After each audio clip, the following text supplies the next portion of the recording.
Hey everyone, welcome back to the channel. I appreciate you clicking on that video as always. And we are back with another weekly wears. If you are new to the channel, what I do is once a week, I go over every fragrance that I wore every day, all last week, all my scents of the day, all 7 days. And in addition to that, we talk about all things fragrance on this channel. We do first impressions, we do lists, we do rack store hauls, and of course, our weekly rotation. If that's something you're interested in, be sure to click that subscribe button and like this video. It helps me with the algorithm. It's gonna help me get in front of more people, and I appreciate that. But that's enough talk. Let's get right into the list. Last week's rotation, starting with Sunday. On Sunday, I went with a fragrance that, in my opinion, is probably one of the easiest grabs you will have if you own this fragrance, and I love it. The scent I am talking about is Carolina Herrera's 212 Men.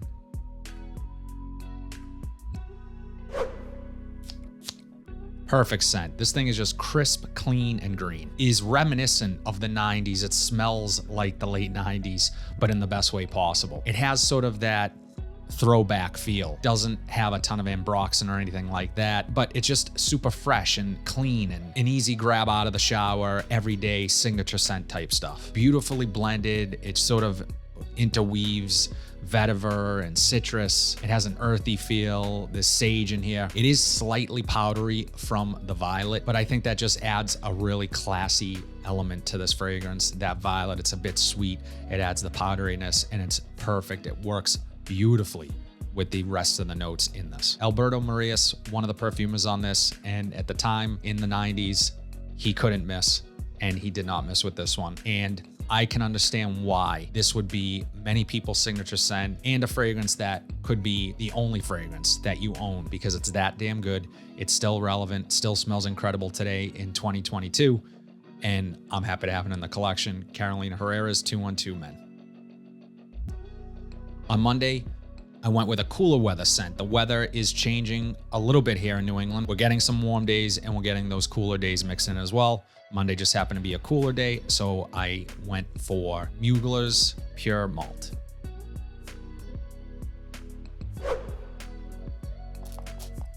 Warm and boozy, sweet right off the top. It has a juicy fruitiness to it. The opening is amazing. I love the opening of the scent. It's very much a playful, casual scent. This is nothing too serious or buttoned up. This is a laid back, chill type of fragrance. It's ideal, as I said, for cooler days. However, what I do find with this fragrance is that the dry down is far less interesting to me than the opening. Mainly in the dry down of this, I get some really dry woods with hints of vanilla, and that's pretty much it. I do prefer Pure Havane over this, and I know many people sort of categorize this and Pure Havane as the top two from this particular Amen line. I haven't smelled all of them, so I can't speak to that.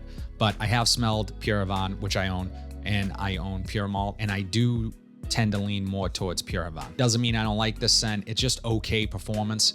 This is probably not a fragrance I would repurchase, and I think it's important that you guys know that, because as lovely as a scent can be, obviously I reached for it on Monday. Probably not a scent I'm gonna rebuy. I think this one suffers with a bit of hype behind it. Let me know in the comment section if I'm off by that. Not a bad scent overall. Really love the opening. Mugler's Pure Malt. Be sure, if you guys don't already, to follow me on Instagram. If you follow me on Instagram, you would have known what my scent of the day was on Wednesday. Usually I'll share 1 or 2 scents during the course of a week to let you know what I'm wearing that day. But the scent that I wore on Tuesday is Bond No. 9's New York Amber.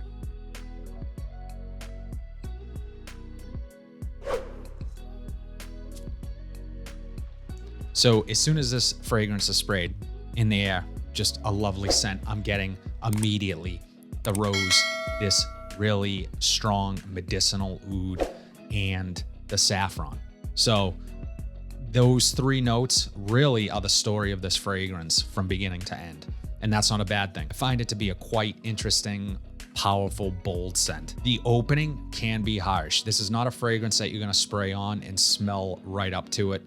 That's not how it was structured to be. It's not meant to be smelled or discovered that way. Where this fragrance shines is in its sillage. It's a stunning sillage.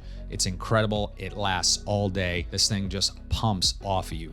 super powerful beast mode stuff. I would say this scent is perfectly unisex. Some might even say this leans a bit feminine. However, for me, this is one of the better rose fragrances that I own, and I've tried many rose fragrances that I think are masculine. I think they can absolutely be worn by men, even if you are not typically into floral fragrances. That medicinal oud adds to the masculinity of this, along with that saffron adding this spicy element to it. And ironically, amber is in the name, but I don't get a ton of amber from this. This is the type of fragrance that I find women really enjoy on a man. I've gotten compliments from this from women in the past, and it's just one of those fragrances that seems to really entice and intoxicate. Part of that is just because of its stunning sillage. Wore it on Tuesday, New York Amber from Bond Number 9. So I would categorize this next one that I wore on Wednesday as a cheapie, and one of the best cheapies that I picked up this past year. I actually believe I grabbed this at a TJ Maxx for a fantastic price. It was under $30 for a 50 ml, and I love this scent. I find myself wanting to grab this more often than not, and it's a perfect out of the shower, fresh and clean, easy dumb reach. And my favorite from this particular line in terms of flankers scent I am talking about is Davidoff's Cool Water Parfum.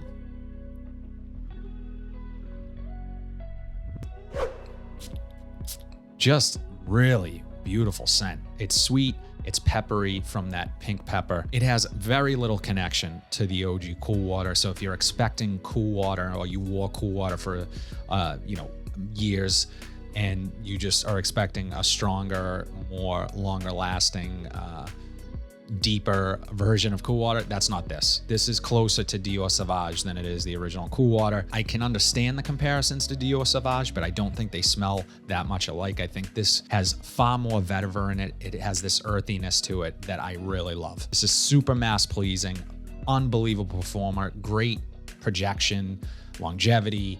This pumps off your skin for the first couple of hours. This is one of those ones that you could go nose blind to. I think it is heavy on the ambroxan. You could be getting compliments on this hours after applying. It's that type of scent. There's a healthy dose of vetiver, which I love. It's not rooty, it's not smoky, it's not challenging. It's just really almost like a fresh cut grass, earthy type vetiver. This just has elements of nature to it. It's creamy. I believe there's sandalwood in here. Perfect if you just need one fragrance. Signature scent type stuff is gonna work in every season. Super versatile and cheap.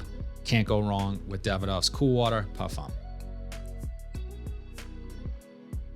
So on Thursday, it was actually my birthday, so I felt this sort of extra sense of pressure to pick a good fragrance. And I picked one that I found myself wearing quite a bit of in 2022. If you've watched this channel for any length of time, you know that this one quite often pops up in my weekly rotations, and for good reason. First time I smelled it, I said, I need to own a bottle of that. It was just so different and so unique to me. Classy and upscale, and it's a bit pricey. I'm gonna link it down below. You can get 10% off with my discount code through Vemba Fragrance. But this particular fragrance, I knew I needed to own a bottle of. Scent I am talking about is Creed's Himalaya.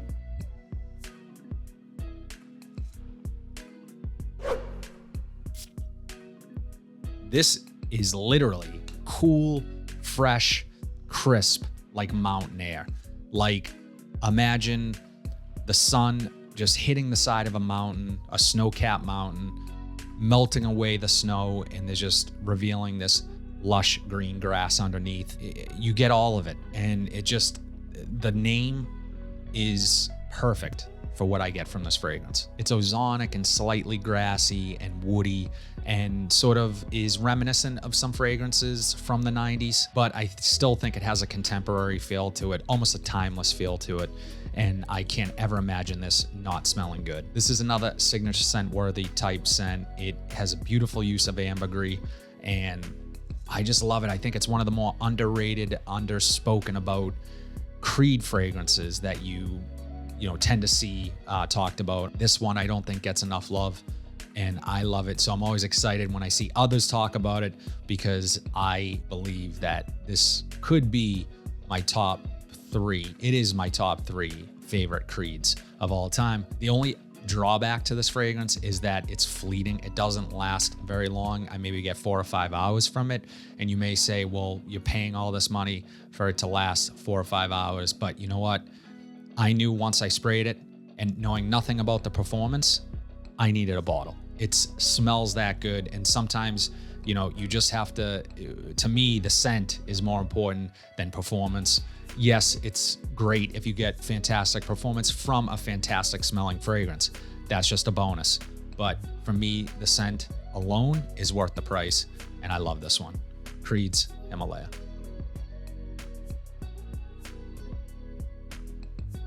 On Friday, with it being 75 degrees in the Boston area, I needed something summery. This just fit the bill. This is probably one of my favorite, top 5 favorite new designer releases of 2022. I absolutely love this one. Scent I'm talking about is Dolce & Gabbana's Light Blue Italian Love. I do understand why this fragrance is polarizing.